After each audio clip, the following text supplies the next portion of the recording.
অবৈধ অভিবাসীদের ধরতে ব্যাপক অভিযান চালাচ্ছে সৌদি সরকার।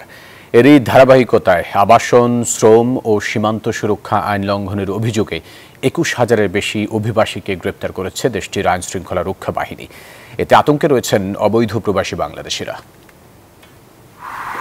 জীবিকার তাগিদে বিশ্বের বিভিন্ন দেশ থেকেই প্রতি বছর সৌদিতে পাড়ি জমান বহু প্রবাসী।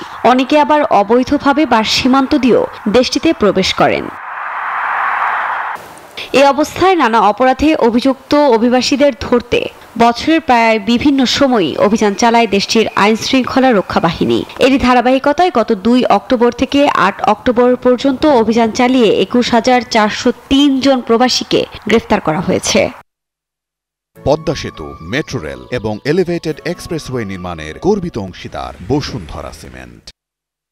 দেশটির স্বরাষ্ট্র মন্ত্রণালয়ের তথ্য বলছে, গ্রেফতারের মধ্যে আবাসন আইন লঙ্ঘনের দায়ে ১২,৪৩৯ জন, সীমান্ত নিরাপত্তা আইন লঙ্ঘনে ৪,৬৫০ জন এবং শ্রম আইন লঙ্ঘনের দায়ে ৪,৩১৪ জন রয়েছেন।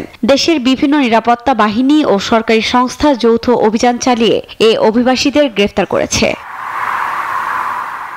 এছাড়া অবৈধভাবে সীমান্ত পেরিয়ে সৌদি আরবে প্রবেশের চেষ্টার সময় ১,৮৭৪ জন গ্রেফতার হয়েছেন বলে বিবৃতিতে জানানো হয়েছে।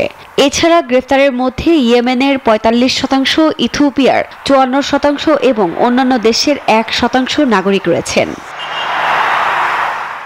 একই সময়ে অবৈধভাবে সৌদি আরব ত্যাগের চেষ্টা করায় আরও ৩৬ অভিবাসীকে গ্রেফতার করেছে দেশটির আইন শৃঙ্খলা রক্ষা বাহিনী। এতে আতঙ্কে রয়েছেন অবৈধ প্রবাসী বাংলাদেশিরাও। Desk report, news 24।